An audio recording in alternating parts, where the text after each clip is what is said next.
visittemples.com அப்படிங்கிற வலைதளம் கோவில்களை பற்றிய அனைத்து விவரங்களையும் சொல்லும். இதில் கொடுத்திருக்கிற அந்த கூகுள் வரைபடம் வந்து இந்த கோவிலுக்கு சென்றடைய உதவிகரமாக இருக்கும்.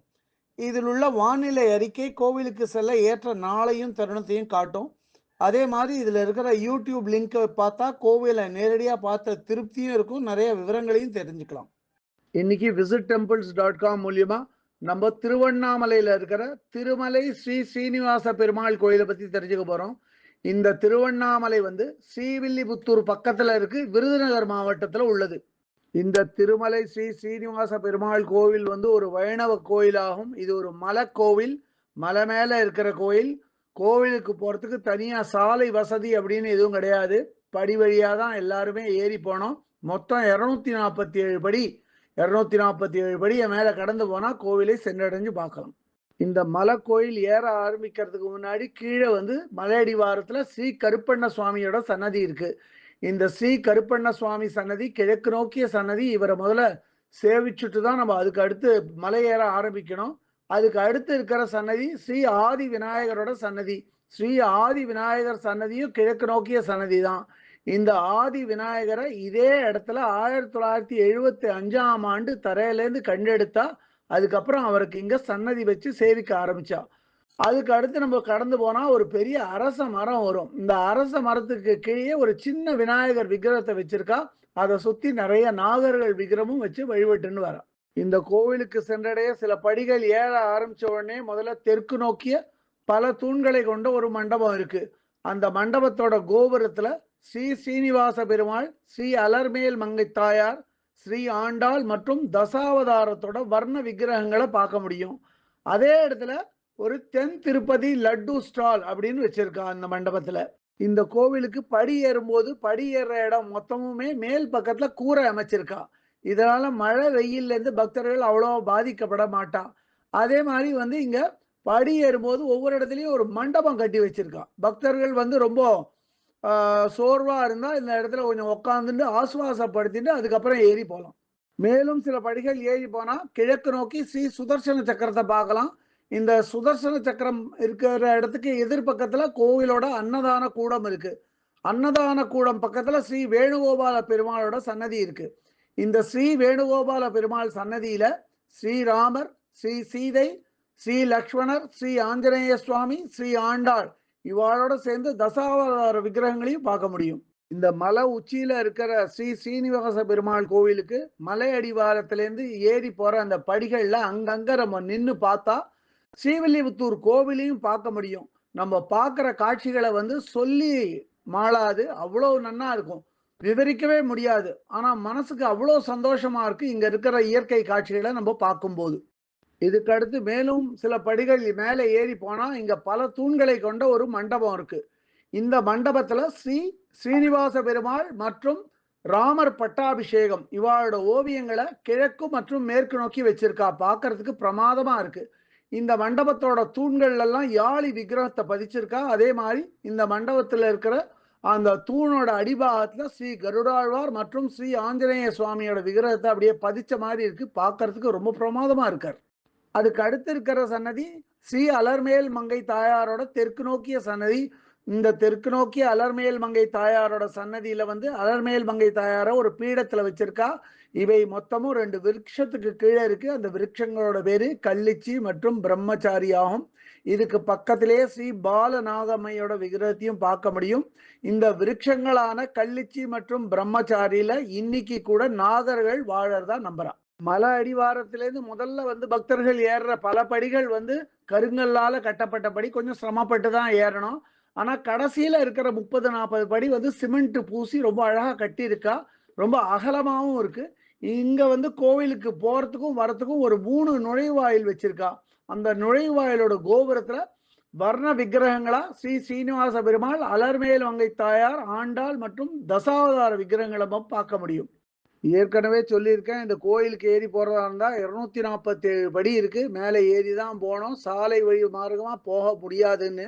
247 படி மேலே ஏறி போனா களைப்பா தான் இருக்கும். அதனால களைப்பா வரும் பக்தர்கள் ஆசுவாசப்படுத்திக் கொள்ளும் விதமா இங்க வந்து பல மண்டபங்கள் கட்டியிருக்கா. பக்தர்கள் வந்து அங்க உட்காந்து கொஞ்சம் ஆசுவாசப்படுத்திட்டு அப்புறம் போய் பெருமாளை சேவிக்கலாம்.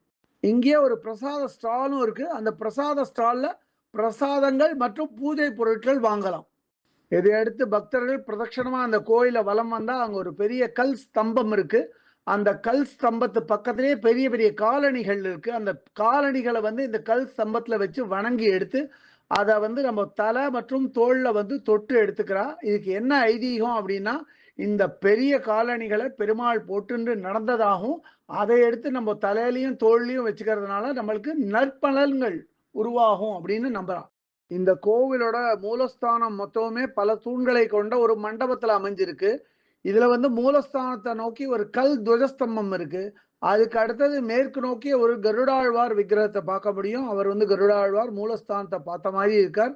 அதுக்கு அடுத்து ஒரு நெய்வேத்திய பீடம், அதாவது ஒரு பலிபீடம் காணப்படுறது. அதுக்கு அடுத்து நம்ம மூலஸ்தானத்த நோக்கி போனா, அங்க வந்து மூலஸ்தானத்துக்கு போற வழியில 2 கல்லால் ஆன பாவை விளக்க வந்து பார்க்க முடியும். அதுக்கப்புறம் வெள்ளி தகடு பதிச்ச கதவு. அந்த கதவுல வெள்ளி தகட்டுல வந்து அஷ்டலக்ஷ்மி விக்கிரகங்கள அப்படியே பதிச்சிருக்கா. அதுக்கு அடுத்த மூலஸ்தானம் போற வழியில தங்க தகடுகள் பதிச்ச கதவ பார்க்க முடியும். கிழக்கு நோக்கிய மூலஸ்தானத்துல மூலவரான ஸ்ரீ திருமலை ஸ்ரீனிவாச பெருமாள் கிழக்கு நோக்கி நின்ற கோலத்துல காணப்படுறார். இவரை பார்க்கும் பக்தர்கள் எல்லாம் இவர் சாக்ஷாத் திருப்பதி ஸ்ரீ வெங்கடேச பெருமாள் அதே மாதிரி இருக்காருங்கிறத ஒப்புக்கொள்வா. இவர் வந்து எதையும் கொடுக்க வல்ல வரப்பிரசாத பெருமாள் அப்படிங்கிறது மிகவும் உண்மை வாய்ந்தது. திருப்பதி பாலாஜி கோயிலுக்கு வரேன் அப்படின்னு வேண்டிண்டு அங்க போக முடியாத பக்தர்கள் கூட ஸ்ரீவில்லிபுத்தூரை அடுத்த இருக்கிற திருவண்ணாமலையில் இருக்கிற இந்த திருமலை ஸ்ரீ சீனிவாச பெருமாள் கோயிலுக்கு வந்து திருப்பதிக்கு செலுத்த வேண்டிய அதே நேர்த்திக்கடனை இங்க செலுத்தினா அது திருப்பதி பெருமாளுக்கு போய் அங்க அவரை சேவிச்ச அதே பலன் இங்கேயும் கிடைக்கும் அப்படிங்கிறது உண்மை.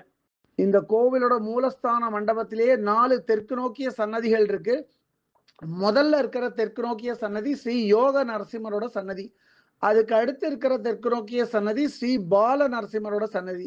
3வது சன்னதி ஸ்ரீ நவநீத கிருஷ்ணரோட சன்னதி. இந்த நவநீத கிருஷ்ணர் சன்னதி உள்ளேயே ஸ்ரீ வேணுகோபாலர் மற்றும் ஸ்ரீ விஸ்வக்சேனருக்கு விக்கிரகங்கள் இருக்கு. 4வதா இருக்கிற சன்னதி வந்து ஆழ்வார்களோட சன்னதி ஆகும். இந்த கோவிலுக்கு வரும் பக்தர்கள் மூலஸ்தானத்துல பெருமாள் சேவிச்சிட்டோம் அப்படின்னு கீழே இறங்கி வந்துடக்கூடாது. இதையும் தாண்டி ஒரு சில படிகள் மேல ஏறி போனா அங்க வந்து ஸ்ரீ ஸ்ரீனிவாச பெருமாளோட பொற்பாதங்களை பார்க்க முடியும். ஸ்ரீ ஸ்ரீனிவாச பெருமாளோட பொற்பாதங்களை 2 விதமா அமைச்சிருக்கா. முதல்ல இருக்கிறது கல்லால் ஆன பொற்பாதங்கள். அதை அடுத்து இருக்கிறது மரத்தால் ஆன பொற்பாதங்கள். 2யுமே வணங்கி சேவிச்சா ரொம்ப நல்லது. இதுக்கு பக்கத்திலேயே ஒரு பெரிய வெங்கல மணியை கட்டியிருக்கா.